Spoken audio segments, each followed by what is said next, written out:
ओम शांति। 29 जनवरी 2026 के सूर्य मधुर महावाक्य हैं। सुनते हैं आज की मुरली। बाबा ने कहा, मीठे बच्चे, अपने स्वीट बाप को याद करो तो तुम शतो प्रधान देवता बन जाएंगे। सारा मदार याद की यात्रा पर है। प्रश्न है, जैसे बाप की कशिश बच्चों को होती है, वैसे किन बच्चों की कशिश सबको होगी?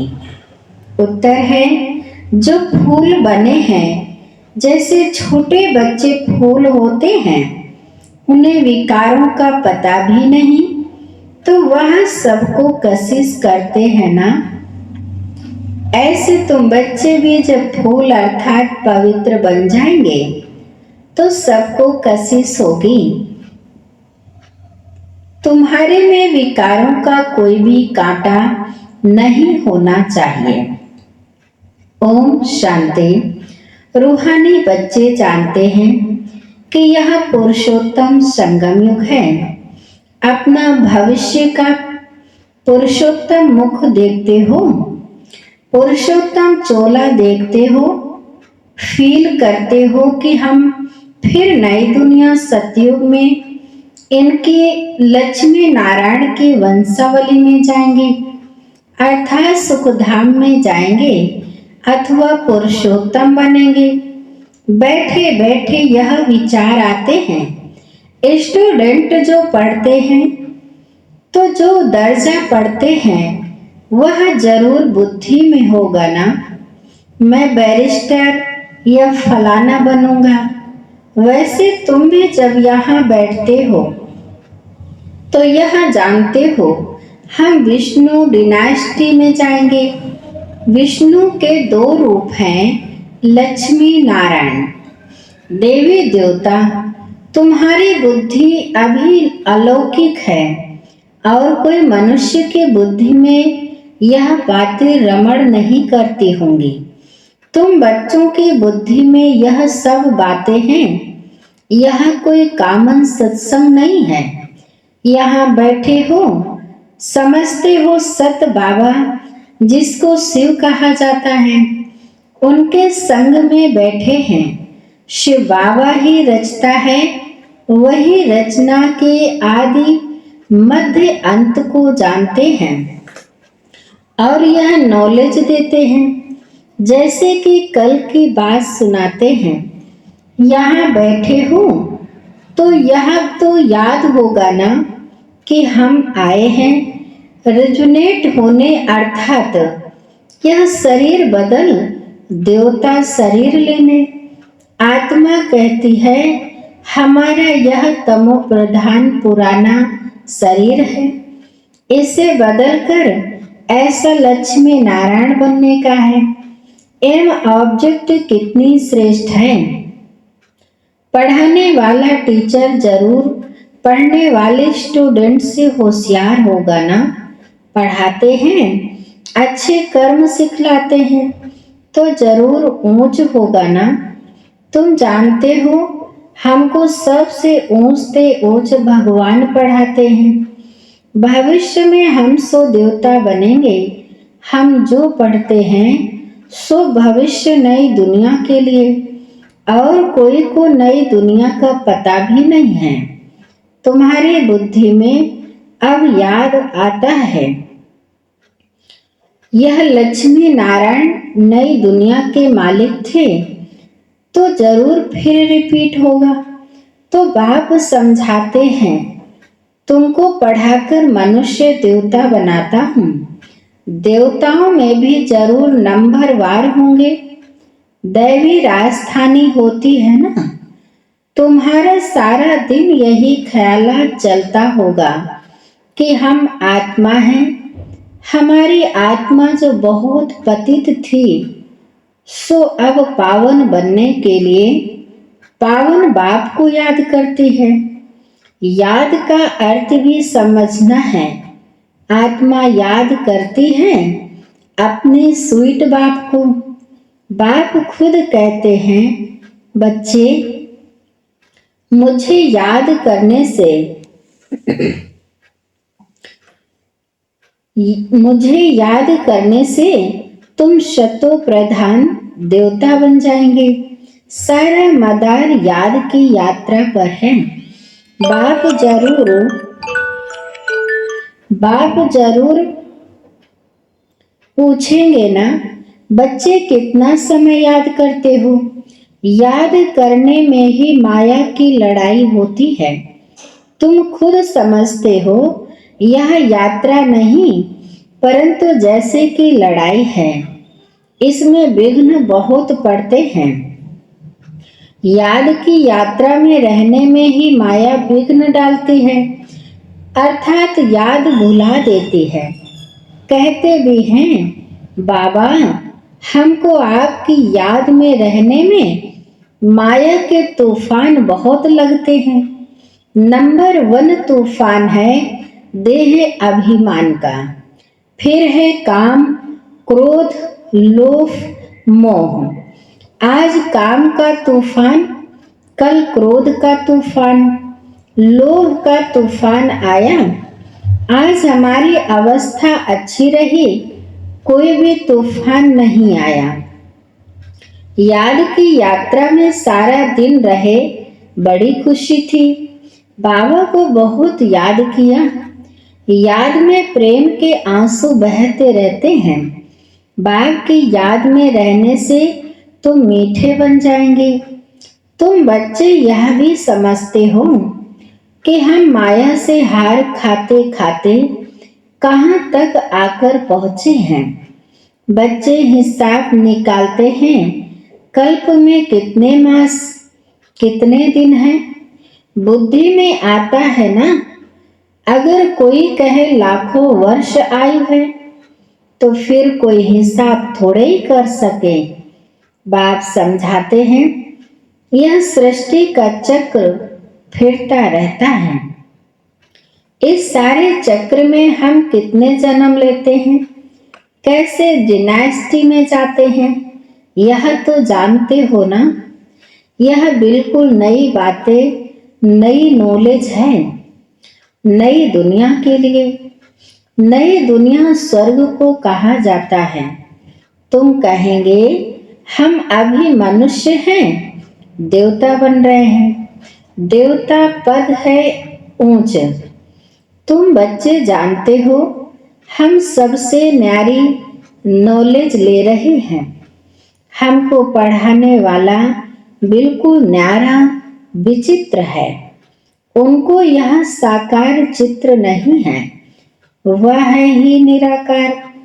तो ड्रामा में देखो कैसा अच्छा पाठ रखा हुआ है। बाप पढ़ाए कैसे तो खुद बतलाते हैं। मैं फलाने तन में आता हूँ, किस तन में आता हूँ वह भी बताते हैं। मनुष्य मूंझते हैं, क्या एक ही तन में आएगा? परंतु यह तो ड्रामा है ना, इसमें चेंज हो नहीं सकती। यह बातें तुम ही सुनते हो और धारण करते हो और सुनाते हो। कैसे हमको शिव बाबा पढ़ाते हैं, हम फिर और आत्माओं को पढ़ाते हैं। पढ़ती आत्मा है, आत्मा ही सीखती सिखलाती है। आत्मा मोस्ट वैल्यूबल है। आत्मा अविनाशी अमर है, सिर्फ शरीर खत्म होता है। हम आत्माएं अपने परम पिता परमात्मा से नॉलेज ले रही हैं। रचयिता और रचना के आदि मध्य अंत 84 जन्मों की नॉलेज ले रहे हैं। नॉलेज कौन लेते हैं? आत्मा। आत्मा अविनाशी है। मोह भी रखना चाहिए अविनाशी चीज में, न कि विनाशी चीज में। इतना समय तुम विनाशी शरीर में मोह रखते आए हो, अभी समझते हो हम आत्मा हैं, शरीर का भान छोड़ना है। कोई कोई बच्चे लिखते भी हैं, मुझ आत्मा ने यह काम किया, मुझ आत्मा ने आज यह भाषण किया, मुझ आत्मा ने आज बहुत बाबा को याद किया। वह है सुप्रीम आत्मा, नॉलेजफुल। तुम बच्चों को कितने नॉलेज देते हैं? मूल वतन, सूक्ष्म वतन को तुम जानते हो। मनुष्यों की बुद्धि में तो कुछ भी नहीं है। तुम्हारी बुद्धि में है। रचता कौन है? इस मनुष्य सृष्टि का क्रिएटर गाया जाता है तो जरूर कर्तव्य में आते हैं। तुम जानते हो और कोई मनुष्य नहीं जिसको आत्मा और परमात्मा बाप याद हो। बाप ही नॉलेज देते हैं कि अपने को आत्मा समझो। तुम अपने को शरीर समझ उल्टे लटक पड़े हो। आत्मा सत्य चित्त आनंद स्वरूप है। आत्मा की सबसे जास्ती महिमा है। एक बाप के आत्मा की कितनी महिमा है। वही दुख हरता सुख करता है। मच्छर आदि की तो महिमा नहीं करेंगे कि वह दुख हरता सुख करता है, ज्ञान का सागर है। नहीं, यह बाप की महिमा है। तुम भी हर एक खुद दुख हरता सुख करता हो, क्योंकि उस बाप के बच्चे हो ना, जो सबका दुख हरकर और सुख देते हैं। सो भी आधा कल्प के लिए। यह नॉलेज और कोई में है नहीं। नॉलेज फुल एक ही बाप है। हमारे में नो नॉलेज। एक बाप को ही नहीं जानते हैं तो बाकी फिर क्या नॉलेज होगी। अभी तुम फील करते हो, हम पहले नॉलेज लेते थे, कुछ भी नहीं जानते थे। बेबी में, छोटे बच्चे में नॉलेज नहीं होती है और कोई अवगुण भी नहीं होता है, इसलिए उनको महात्मा कहा जाता है, क्योंकि पवित्र है। जितना छोटा बच्चा उतना नंबर 1 फूल। बिल्कुल ही जैसे कर्मातीत अवस्था है। कर्म विकर्म को कुछ नहीं जानते, सिर्फ अपने को ही जानते हैं। वह फूल हैं, इसलिए सबको कशिश करते हैं। जैसे अब बाबा कशिश करते हैं। बाप आए ही हैं तुम सबको फूल बनाने। तुम्हारे में कई बहुत खराब कांटे भी हैं। 5 विकार रूपी कांटे हैं ना। इस समय तुमको फूलों और कांटों का ज्ञान है। कांटों का जंगल भी होता है। बबूल का कांटा सबसे बड़ा होता है। उन कांटों से भी बहुत चीजें बनती हैं। भेंट की जाती है मनुष्यों की। बाप समझाते हैं, इस समय बहुत दुख देने वाले मनुष्य कांटे हैं, इसलिए इनको दुख की दुनिया कहा जाता है। कहते भी हैं बाप सुख दाता है, माया रावण दुख दाता है। फिर सतयुग में माया नहीं होगी तो यह कुछ भी बातें नहीं होंगी। ड्रामा में एक पार्ट 2 बारी नहीं हो सकता। बुद्धि में है सारी दुनिया में जो पार्ट बजता है वह सब नया। तुम विचार करो, सतयुग से लेकर यहाँ तक के दिन ही बदल जाते, एक्टिविटी बदल जाते। 5000 वर्ष की पूरी एक्टिविटी का रिकॉर्ड आत्मा में भरा हुआ है, वह बदल नहीं सकता। हर आत्मा में अपना पार्ट भरा हुआ है। यह एक बात भी कोई समझ नहीं सकते। अभी आदि मध्य अंत को तुम जानते हो। यह स्कूल है ना। सृष्टि के आदि मध्य अंत को जानना है। और फिर बाप को याद कर पवित्र बनने की पढ़ाई है। इनके पहले जानते थे क्या हमको यह बनना है? बाप कितना क्लियर कर समझाते हैं। तुम पहले नंबर में यह थे, फिर तुम नीचे उतरते उतरते अब क्या बन गए हो? दुनिया को तो देखो क्या बन गई है। कितने ढेर मनुष्य हैं। इन लक्ष्मी नारायण की राजधानी का विचार करो, क्या होगा? यह जहाँ रहते होंगे कैसे हीरे जवाहरातों के महल होंगे। बुद्धि में आता है अभी हम स्वर्गवासी बन रहे हैं। वहां हम अपने मकान आदि बनाएंगे। ऐसे नहीं कि नीचे से द्वारिका निकल आएगी। जैसे शास्त्रों में दिखाया है, शास्त्र नाम ही चला आता है और तो कोई नाम रख नहीं सकते। और किताब होते हैं पढ़ाई के, दूसरे नावेल्स होते हैं। बाकी इनको पुस्तक अथवा शास्त्र कहते हैं। वह है पढ़ाई की किताब। शास्त्र पढ़ने वालों को भक्त कहा जाता है। भक्ति और ज्ञान दो चीजें हैं। अब वैराग्य किसका? भक्ति का या ज्ञान का? जरूर कहेंगे भक्ति का। अब तुमको ज्ञान मिल रहा है जिससे तुम इतना ऊंच बनते हो। अब बाप तुमको सुखदाई बनाते हैं। सुख धाम को ही स्वर्ग कहा जाता है। सुख धाम में तुम चलने वाले हो तो तुमको ही पढ़ाते हैं। यह ज्ञान भी तुम्हारी आत्मा लेती है। आत्मा का कोई धर्म नहीं है, वह तो आत्मा है। फिर आत्मा जब शरीर में आती है तो शरीर के धर्म अलग होते हैं। आत्मा का धर्म क्या है?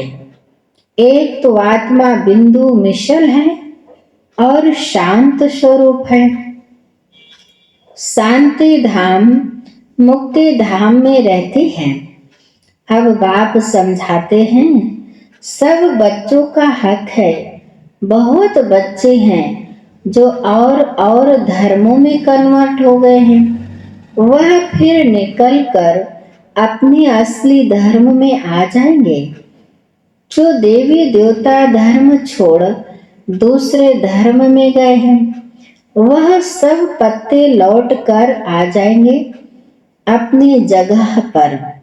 इन सब बातों को और कोई समझ नहीं सकेंगे। पहले पहले तो बाप का परिचय देना है, इसमें ही सब मूंछ पड़े हैं। तुम बच्चे जानते हो अभी हमको कौन पढ़ाते हैं? बाप पढ़ाते हैं। श्री कृष्ण तो देहधारी हैं, इनको ब्रह्मा को दादा कहेंगे। सब भाई भाई है ना। फिर है मर्तबे के ऊपर। यह भाई का शरीर है, यह बहन का शरीर है। यह भी अब तुम जानते हो। आत्मा तो एक छोटा सा सितारा है। इतने सब नॉलेज छोटे सितारे में है। सितारा शरीर के सिवाय बात भी नहीं कर सकता। सितारे को पार्ट बजाने के लिए अंग भी चाहिए। सितारों की दुनिया ही अलग है। फिर यहाँ आकर आत्मा शरीर धारण करती है। वह है आत्माओं का घर। आत्मा छोटी बिंदी है, शरीर बड़ी चीज है, तो उनको कितना याद करते हैं। अभी तुमको याद करना है एक परम पिता परमात्मा को। यही सत्य है। जबकि आत्माओं और परमात्मा का मेला होता है। गायन भी है, आत्माएं परमात्मा अलग रही बहुकाल। हम बाबा से अलग हुए हैं ना। याद आता है कितना समय अलग हुए हैं। बाप जो कल्प कल्प सुनाते आए हैं वही आकर सुनाते हैं। इसमें जरा भी फर्क नहीं हो सकता। सेकेंड बाय सेकेंड जो एक्ट चलती है वह नई। एक सेकेंड पास होता है, मिनट पास होता है, उनको जैसे छोड़ते जाते हैं, पास होता जाता है, ताकि कहेंगे इतने वर्ष, इतने दिन, मिनट, इतने सेकंड पास कर आए हैं। पूरा 5000 वर्ष होगा, फिर एक नंबर से शुरू होगा। एक्यूरेट हिसाब है ना। मिनट सेकंड सब नोट करते हैं। अभी तुमसे कोई पूछे इसने कब जन्म लिया था, तुम गिनती कर बताते हो। श्री कृष्ण ने पहले नंबर में जन्म लिया है। शिव का तो मिनट सेकंड कुछ भी नहीं निकाल सकते हो। श्री कृष्ण की तिथि तारीख पूरा लिखा हुआ है। मनुष्यों की घड़ी में फर्क पड़ सकता है, मिनट सेकंड का। शिव बाबा के अवतरण में तो बिल्कुल फर्क नहीं पड़ सकता। पता भी नहीं पड़ता है कि कब आया।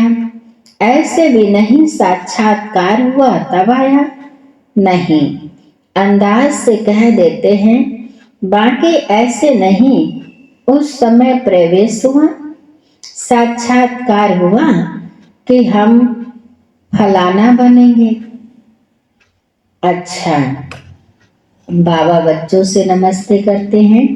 मीठे मीठे शिकिलधे बच्चों प्रति माता पिता बाप दादा का याद प्यार और गुड मॉर्निंग। रूहानी बाप की रूहानी बच्चों को नमस्ते। हम रूहानी बच्चों की रूहानी माता पिता बाप दादा का याद प्यार और नमस्ते नमस्ते नमस्ते। शुक्रिया बाप दादा। धारणा के लिए मुख्य सार नंबर 1 है, सुख धाम में चलने के लिए सुखदायी बनना है। सबके दुख हरकर सुख देना है। कभी भी दुखदायी कांटा नहीं बनना है। नंबर 2, इस विनाशी शरीर में आत्मा ही मोस्ट वैल्यूबल है। वही अमर अविनाशी है। इसलिए अविनाशी चीज से प्यार रखना है। देह का भान मिटा देना है। वरदान है, अपने अनादि आदि स्वरूप की स्मृति से निर्बंधन बनने और बनाने वाले मरजीवा भव। अपने अनादि आदि स्वरूप की स्मृति से निर्बंधन बनने और बनाने वाले मरजीवा भव। विस्तार है, जैसे बाप लोन लेता है, बंधन में नहीं आता, ऐसे आप मरजीवा जन्म वाले बच्चे शरीर के संस्कारों के स्वभाव के बंधनों से मुक्त बनो। जब चाहें जैसे चाहें वैसे संस्कार अपने बना लो। जैसे बाप निर्बंधन है ऐसे निर्बंधन बनो। मूल वतन की स्थिति में स्थित होकर फिर नीचे आओ। अपने अनादि आदि स्वरूप की स्मृति में रहो। अवतरित हुई आत्मा समझकर कर्म करो तो और भी आपको फॉलो करेंगे। स्लोगन है, याद की वृत्ति से वायुमंडल को पावरफुल बनाना यही मनसा सेवा है। याद की वृत्ति से वायुमंडल को पावरफुल बनाना यही मनसा सेवा है। आज की मुरली के अव्यक्त इशारे हैं, जब तक किसी भी प्रकार का लगाव है, चाहे वह संकल्प के रूप में हो चाहे संबंध के रूप में, चाहे संपर्क के रूप में, चाहे अपनी कोई विशेषता की तरफ हो, कोई भी लगाव बंधन युक्त कर देगा। वह लगाव अशरीरी बनने नहीं देगा और वह विश्व कल्याणकारी भी बना नहीं सकेगा। इसलिए पहले स्वयं लगाव मुक्त बनो, तब विश्व को मुक्ति व जीवन मुक्ति का वर्षा दिला सकेंगे। अच्छा, आज की मुरली यहीं पर समाप्त होती है। तो बाबा मेरे साथी आ जाओ। बहुत बहुत थैंक्स, और सभी महान आत्माओं का भी बहुत बहुत थैंक्स। ओम शांति।